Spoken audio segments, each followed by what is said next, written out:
Difference अब हम easily निकाल सकते हैं, understood, that is 500 versus 580, that is 80 debit में, 80 डेबिट में है ना, तो मुझे 80 से रिजर्व्स को क्या करना पड़ेगा, कम करना पड़ेगा। अब जब मैं कम करूंगा पहले किसको करूंगा, रेवेन्यू रिजर्व को, अभी सीखा था हमने, तो रेवेन्यू रिजर्व की वैल्यू क्या होगी, नील। फिर हमने किया कैपिटल रिजर्व, वो भी पूरा हो गया, वो भी क्या हो गया, नील। अब वो कहता है कि स्टैट्यूटरी रिजर्व्स को नहीं चेंज करना, वो तो स्टैट्यूटरी है, तो आपके पास उसको चेंज नहीं करना, तो स्टैट्यूटरी रिजर्व कितना ही आएगा, 25। It can not be altered between revenue reserve and capital reserve. आपके पास पहली प्रेफरेंस किसको, रेवेन्यू को, रेवेन्यू खत्म हो गया, कैपिटल कर दिया। अब अगर डिफरेंस बच रहा है तो वो बेटा डेबिट हो जाएगा, तो रेवेन्यू रिजर्व डेबिट हो गया कितने से, 5 से। आपके पास अल्टीमेटली इसके अलावा मुझे और कोई केस कराने की जरूरत ही नहीं पड़ेगी, बिकॉज हमारे पास जो चीज है वो यहां पे समझ आ रही है कि आपके पास जो डिफरेंस एडजस्ट करना है वो पहली प्रेफरेंस रेवेन्यू फिर कैपिटल, पर स्टैट्यूटरी रिजर्व चेंज नहीं होगा, because that is as per the requirement of act, तो वो तो किताब में रखना ही रखना है। अगर मेरे को ऐड करना होता तो रेवेन्यू रिजर्व में कर देता, वो तो चाहे जितना मर्जी करना पड़ता, तो ऐड करने वाला केस तो मुझे सिखाने की जरूरत ही नहीं ना। अगर मेरा डिफरेंस पीसी जो है परचेज करने 500 से कम होती तो ऐड करना होता, वो रेवेन्यू रिजर्व में ऐड कर देता। माइनस करने का ये केस समझाना ना, तो माइनस करने का डिफरेंस इतना लिया कि रेवेन्यू कैपिटल दोनों खत्म हो गए और कुछ डिफरेंस अभी भी बचा है, तभी हमें स्टैट्यूटरी का मतलब समझ आएगा ना कि स्टैट्यूटरी तो चेंज नहीं होगा, स्टैट्यूटरी चेंज नहीं होगा। अब अगर मेरा डिफरेंस 60 का होता तो 40 का रेवेन्यू खत्म कर देता, 20 का कैपिटल खत्म कर देता, तो अल्टीमेटली वो तो हम पहले भी सीख के आगे। मेन मकसद समझाने का था कि भाई स्टैट्यूटरी रिजर्व की वैल्यू चेंज नहीं कर सकते, अगर वहां तक का डिफरेंस चला गया तो डेबिट ही करना पड़ेगा, तो डेबिट ही करना पड़ेगा। ये वाली बात सबको समझ आ गई। अभी जरा मुझे बताएंगे यहां पर ये हमने किसके केसेस सीखे, नेचर ऑफ मर्जर के, नेचर ऑफ मर्जर। अभी तो क्वेश्चन चलो हम करेंगे, अभी बस हम यहाँ पे एडजस्टमेंट की बात करने जा रहे हैं। तो यहां पर हमारे पास जब हमने सीखा तो क्या रिजर्व्स भी ट्रांसफर होके आएंगे, यस। नेचर ऑफ परचेज में रिजर्व्स होते हैं ट्रांसफर, नहीं होते, पर अभी हमने सीखा है कौन सा रिजर्व है, स्टैट्यूटरी रिजर्व। तो कहते हैं स्टैट्यूटरी रिजर्व मर्जर में तो इसी एंट्री में ट्रांसफर होके आ गया, पर परचेज में ट्रांसफर नहीं होते रिजर्व्स, तो इसके लिए वो एंट्री नंबर 8 आ गई। पहले एंट्री नंबर 8 सिखा रहा हूं, क्योंकि स्टैट्यूटरी रिजर्व्स हमारे पास ट्रांसफर नहीं होके आते इन case of nature of purchase, और वो रिक्वायरमेंट ऑफ स्टैट्यूट के दिखाने हैं, तो इसकी वजह से सिर्फ परचेज मेथड में एक एक्स्ट्रा एंट्री आ जाती है, that is notional entry, amalgamation adjustment reserve to statutory reserve. और ये क्यों परचेज में आ रही है, क्योंकि मर्जर में तो एंट्री 2 में ही आ गए थे ना सारी, जब रिजर्व्स आए। नेचर ऑफ मर्जर में तो अभी आपने सीखा वो तो ट्रांसफर हो गया, नेचर ऑफ परचेज में रिजर्व्स ट्रांसफर नहीं होते, वहां पे तो डिफरेंस क्या आता है, गुडविल या कैपिटल रिजर्व। तो इसके लिए मुझे अब एक्स्ट्रा एंट्री डालनी पड़ेगी ना, जो उस कंपनी के रेवेन्यू और कैपिटल रिजर्व है वो तो आएंगे ही नहीं कभी भी परचेज में, पर स्टैट्यूटरी रिजर्व तो फिर स्टैट्यूटरी रिजर्व है ना, उसको तो दिखाना है किताब में, तो उसके लिए एक नोशनल एंट्री दिखा दी जिसका नाम क्या रख दिया, amalgamation adjustment reserve to statutory, but only to be pass in case of nature of purchase, क्योंकि मर्जर में it has already been transferred. तो यहां पर क्योंकि हम स्टैट्यूटरी रिजर्व की बात कर रहे थे, इसलिए इस पॉइंट को साथ के साथ ही आपके पास समझना जरूरी है। अब सवाल उठे इसको दिखाना कैसे, देखो स्टैट्यूटरी रिजर्व जो है वो तो क्रेडिट बैलेंस है, लेट्स से इन्वेस्टमेंट अलाउंस है, तो वो 100 का था, तो हमारी एंट्री डाली amalgamation adjustment reserve to investment allowance reserve 100। अब इन्वेस्टमेंट अलाउंस जब बैलेंस शीट बनाऊंगा तो कहां दिखा दूंगा, इन्वेस्टमेंट अलाउंस रिजर्व या स्टैट्यूटरी रिजर्व जो मैंने क्रेडिट किया बैलेंस शीट में कहां दिखते हैं, रिजर्व्स इन सरप्लस में आते बेटा, इसमें तो कोई डाउट ही नहीं। प्रॉब्लम आई जिस अकाउंट को आपने डेबिट किया, किसको डेबिट किया, अमेलगमेशन एडजस्टमेंट रिजर्व को, कहता है इसे भी रिजर्व्स इन सरप्लस में ही दिखाना है एज अ नेगेटिव आइटम, इसे भी रिजर्व्स इन सरप्लस में दिखा देना एज अ नेगेटिव। इसका मतलब क्या हुआ, आपके पास ये एंट्री बेटा एक सिर्फ प्योरली नोशनल एंट्री हो गई, सिर्फ एक डिस्क्लोजर पर्पस के लिए, वहीं पे दिखाओगे investment loss of 100 minus amalgamation adjustment reserve 100, एक का बैलेंस प्लस है, एक का बैलेंस डेबिट है, एक का क्रेडिट, एक का डेबिट, दोनों को रिजर्व सरप्लस में दिखा देना, एक वैल्यू प्लस है, एक वैल्यू माइनस है। तो वो नीचे आपके पास लिखा हुआ है इसे दिखाना है रिजर्व सरप्लस में on the equity liability side of the balance sheet. दोनों को रिजर्व सरप्लस में ही दिखाना है, एक प्लस आइटम एक माइनस। तो ये एंट्री सिर्फ क्या डिस्क्लोजर पर्पस के लिए, ये सिर्फ और सिर्फ डिस्क्लोजर। अगर आप इसको नहीं भी डालते, सिर्फ मार्क करेगा एंट्री का, बैलेंस शीट का टोटल तो सही भी रहेगा ना, बट अल्टीमेटली हमारे पास इस एंट्री के अलग से एग्जामिनर मार्क्स रखेगा, तो ये एंट्री हमेशा हमें दिखानी है। पर ये डल कब रही है सिर्फ अगर परचेज है, मर्जर में क्यों नहीं आ रही? क्योंकि वो तो सारे रिजर्व्स के साथ पहले ही आ चुके हैं। क्या नेचर ऑफ परचेज में, आई एम सर्टेनली कुछ चीजें मिक्स कर रहा हूं, नेचर ऑफ परचेज में क्या पुरानी कंपनी के रेवेन्यू रिजर्व कैपिटल रिजर्व भी ट्रांसफर हो क्या है? नहीं, नेचर ऑफ परचेज में कोई रिजर्व ट्रांसफर होके नहीं आते। मर्जर में रिजर्व्स आएंगे और उसका डिफरेंस का एडजस्टमेंट रिजर्व्स में होगा। पहले रेवेन्यू रिजर्व में अलग अलग केसेस के, फिर कैपिटल रिजर्व में अगर हुआ है, पर स्टैट्यूटरी रिजर्व्स की अल्टरेशन नहीं होगी, आपको वो डेबिट ही करना पड़ेगा फिर रिजर्व को। तो हमारे पास जो यहाँ पे आपके पास ये जगह खाली है, यहां पे एक तो अपने पास लिख लो ये एडजस्टमेंट इन रिजर्व्स वाले पार्ट के लिए, एडजस्टमेंट इन रिजर्व्स का ही है कि फर्स्ट प्रेफरेंस इन, हाँ जी बोलिए। जैसे क्रेडिट बैलेंस नहीं ला रहे रिजर्व का, तो वो दिखाना है अपने एंट्री में। क्रेडिट बैलेंस नहीं लाना मतलब आपका नहीं, आपको ब्रैकेट में वो एडजस्टमेंट दिखानी है जो मैंने आपके पास सारा दिखाया। क्यों नहीं तो आप एग्जामिनर को ये कैसे प्रेजेंट करेंगे कि आपने उसके एडजस्टमेंट करी स्टेप बाय स्टेप। जैसे मैं आपके पास से बार बार दिखा रहा हूं कि टू रेवेन्यू रिजर्व 40 माइनस 40 करके ऐसे प्रेजेंट करना है, टू कैपिटल रिजर्व 35 माइनस 35, ये ऐसे आपको डिस्क्लोज। नहीं तो आपके पास अगर आप, क्योंकि ये आपको लग रहा है अभी आसान, आपको लग रहा है कि हमें क्यों दिखाए, क्योंकि इट बिकम वेरी इजी, हमारा तो डिफरेंस पहले से पता था हमें। जैसे बेटा 15 आइटम्स आएगी, 10 एसेट्स के होंगे, 5-7 लायबिलिटीज होगी, तो यू विल गेट कंफ्यूज। तो उस वजह से वो हमें कंफ्यूजन नहीं लानी ना। और अभी जैसे जैसे हम चैप्टर पढ़ेंगे तो कहीं ना कहीं क्या होगा, आपके पास ये थॉट आपके पास आने नहीं, वो तो होगा क्या जब मैं बोलूंगा अच्छा मर्जर है, अच्छा आपके पास ये आ रहा है केस स्टैट्यूटरी रिजर्व का, तो आपके पास वो सारा थॉट आएगा।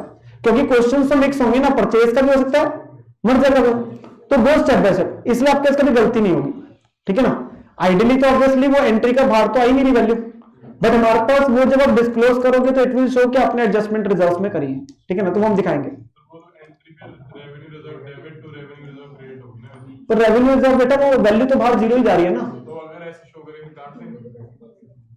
जैसे दिखाया बेटा बिल्कुल वैसे करना, उसमें कोई गलत नहीं है। मैं आपको गलत चीज क्यों बताऊंगा, अल्टीमेटली मेरी बात समझो, आपके पास एडजस्टमेंट इन रिजर्व से आप कहां शो करोगे, नीचे नहीं तो आपको एक अलग वर्किंग नोट बनाना पड़ेगा, difference of 80, how we adjusted, पहले रेवेन्यू रिजर्व, फिर हमने कैपिटल लगा, फिर हमने डेबिट किया। जब एंट्री इतनी बड़ी होगी तो आपके पास खुद ही वहां गलती हो जानी, नहीं तो इसलिए ऐसे प्रोसेस करोगे कभी गलती नहीं होगी आपके पास, नहीं तो आप अपने पास गलती कर बैठोगे। हाँ जी, अभी जरा यहां पे अपने पास लिखेंगे first preference revenue reserve, adjustment को लेके ये, एडजस्टमेंट इन रिजर्व वाली बात को लेके ये, वहीं पे मैंने 4 मार्क किया। तो first preference in revenue reserve, then in capital reserve,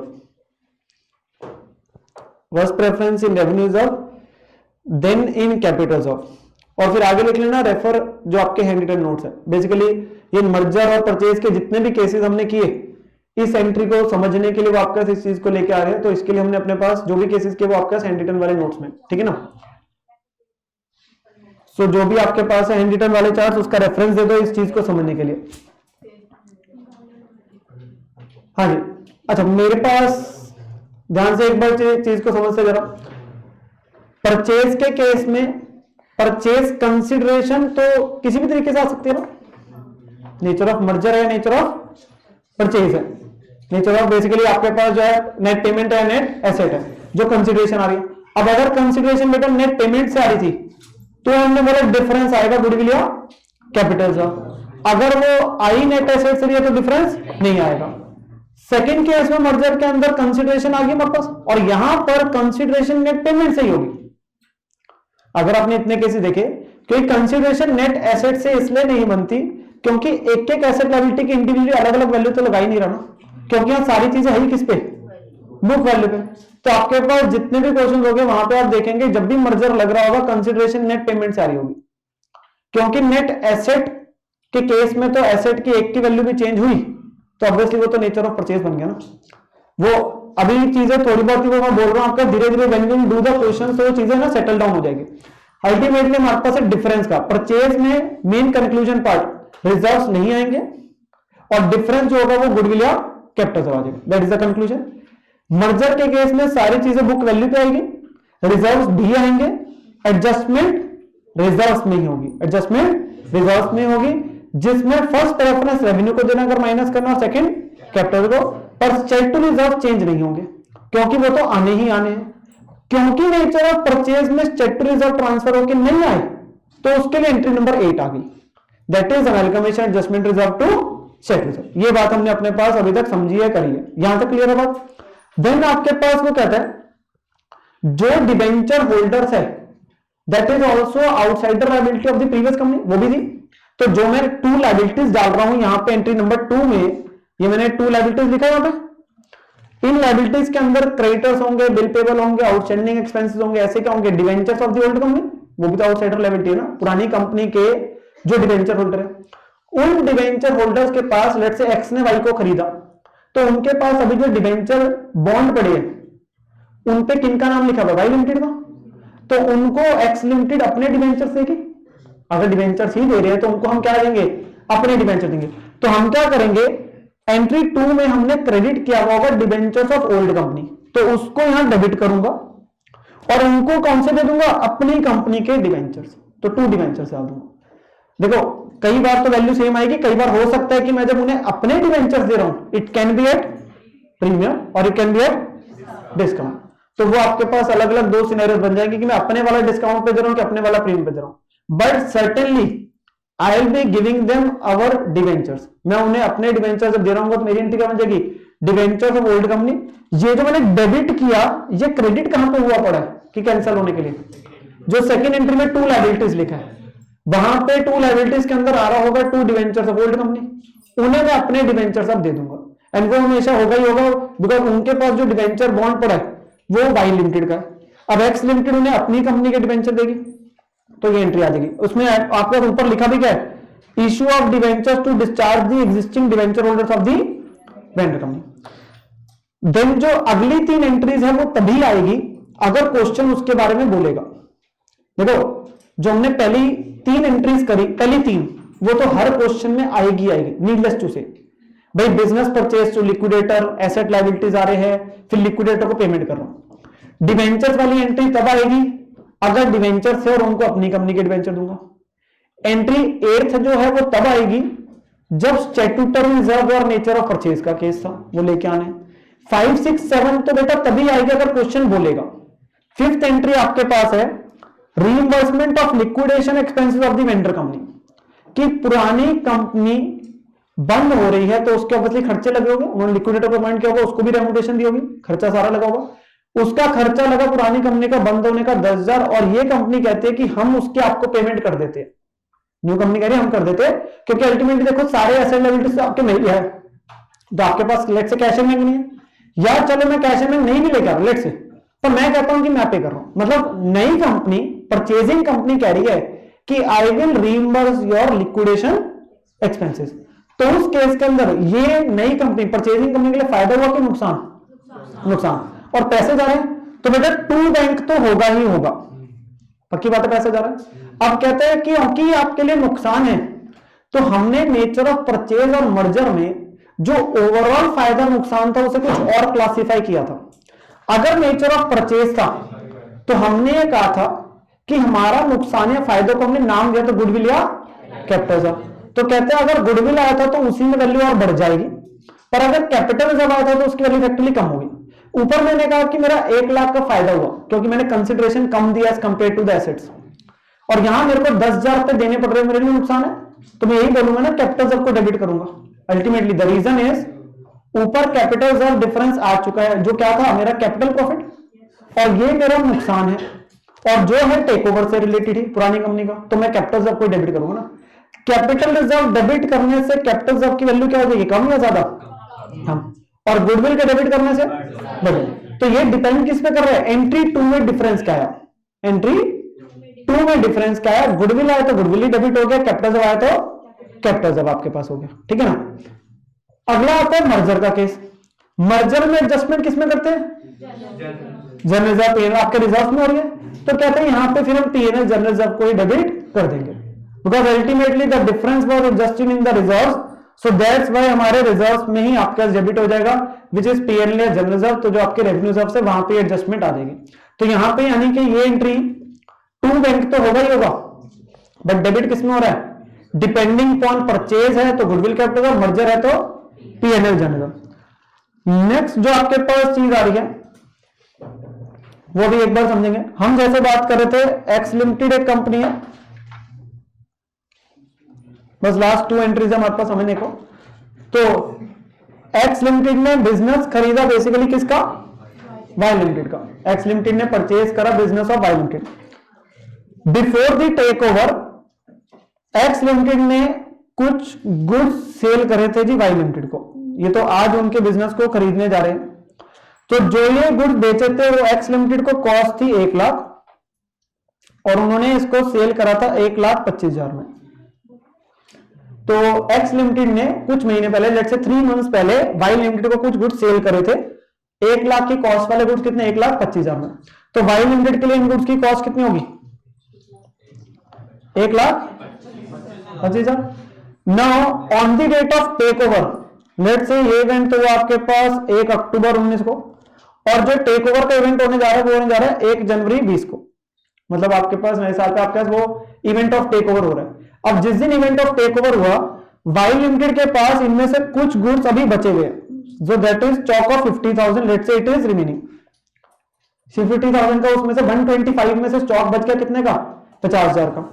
अब स्टॉक के साथ साथ जितने भी और सारे एसेट्स है वो सारे अल्टीमेटली किसके पास ट्रांसफर हो गया, आगे एक्स लिमिटेड के पास। अब यहां पे प्रॉब्लम किस चीज को लेके आई, हमने पहले क्या बात बोली, मैंने क्या कहा, एक्स लिमिटेड ने कुछ गुड्स कभी बेचे थे किसको, वाई को। वो जब बेचे थे तो 1 लाख के गुड्स के कॉस्ट 1,25 में दिए, तो वाई लिमिटेड की कॉस्ट है उसने परचेजेस कितने से करी होगी, 125 से। अब आपके पास 3 महीने बाद वाई लिमिटेड की किताब में उसमें से स्टॉक बच गया 50 का, and now X limited is purchasing the business of Y limited. 1 जनवरी को जाके एक्स वाई का बिजनेस खरीद रही है। अब जब वो बिजनेस खरीद रही है तो वाई के पास जितने भी सारे एसेट लायबिलिटीज है, plant machinery, building, stock, data सब आ रहा होगा। अब वो सारी चीजें उठकर किसके पास पहुंच गई, एक्स के पास। अब एक्स ने अपने पास जब एंट्री नंबर 2 दिखाई होगी, जो भी आपने सीखी, वहां पर बेटा स्टॉक कितने से डेबिट किया होगा, 50 से। और जब इसके पास बैलेंस शीट बनेगी तो स्टॉक दिखाएगा 50 पे। पर प्रॉब्लम आ गई, वो वाई लिमिटेड की तो कॉस्ट पे था, पर अब एक्स लिमिटेड जब दिखा रहे तो उसके अंदर एक्स लिमिटेड का खुद का क्या बिल्ट है, इसके अंदर प्रॉफिट बिल्ट है, जो आप डिपार्टमेंटल के अंदर पढ़ते हो, सारा वही सारी चीज आ रही है वहां पर। तो इन गुड्स के अंदर एक्स लिमिटेड का अपना खुद का प्रॉफिट जुड़ा हुआ है, तो इसे क्या करना पड़ेगा, कम करना पड़ेगा। So that is known as, हमारे पास क्या है, सो यहां पर आपके पास जो है, हम यहां पे बात कर रहे हैं कि वाई लिमिटेड अपनी बुक्स में तो गुड्स को अपनी कॉस्ट पे दिखा रही थी, वो बिल्कुल भी गलत नहीं कर रही थी। जब वो गुड्स बेटा एक्स के पास आए तो उस केस में वो गुड्स के अंदर एक्स का खुद का प्रॉफिट जुड़ा हुआ है, क्योंकि इवेंचुअली वो गुड्स एक्स को बिलोंग करते थे। तो अब एक्स अगर उसे 50 पे दिखाएगी तो वो गलत हो जाएगा, क्योंकि इसके अंदर एक्स का खुद का प्रॉफिट जुड़ा हुआ है। तो उस प्रॉफिट को मुझे एलिमिनेट करना पड़ेगा, बिकॉज AS2 क्या बोलता है, simply goods to be valued cost और NRV विच इज। तो अब यानी कि एक्स अपनी रियल कॉस्ट पे नहीं दिखा रही, तो इन गुड्स के अंदर मुझे जितना प्रॉफिट है उसको एलिमिनेट करना है। अब जब एलिमिनेट करना है तो मेरे को पहले प्रॉफिट निकालना पड़ेगा। अब मेरा प्रॉफिट का परसेंटेज क्या है, मैंने 1 लाख के गुड्स को 1,25 में दिया था, that is 25,000 on a sale of 125, on sale निकालूंगा हमेशा, तो 25 बाय 125। तो मेरा ऑन सेल जो प्रॉफिट रेट है दैट इज 25 बाय 125। तो इन गुड्स के अंदर जो प्रॉफिट एलिमेंट है वो कितना हो गया, 50,000 इंटू 25 बाय 125, दैट इज 10,000। देखो अगर तो इतनी डिटेल इंफॉर्मेशन दी है तो सिंपल सी बात हो सकती है, अगर 1,25,000 वाले गुड्स की कॉस्ट 1 लाख है तो 50,000 वाले की कितनी है, तो वो 40,000 वैसे आ जाएगा। या हमारे पास हमने क्या किया, जो गुड्स आए हैं वो है तो कॉस्ट टू वाई पे, but actually it is the selling price of x ना।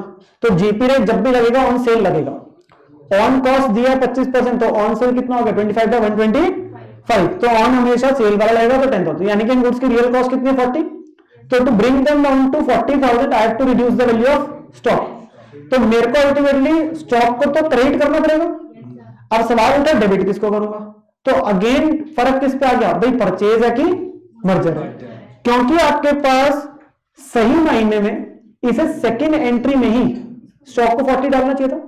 अगर वहीं डाल देता तो वहीं गुडविल कैपिटल जब एडजस्ट हो जाता उसमें से, या अगर आपके पास मर्जर है तो वहीं रिजर्व से एडजस्ट हो जाते।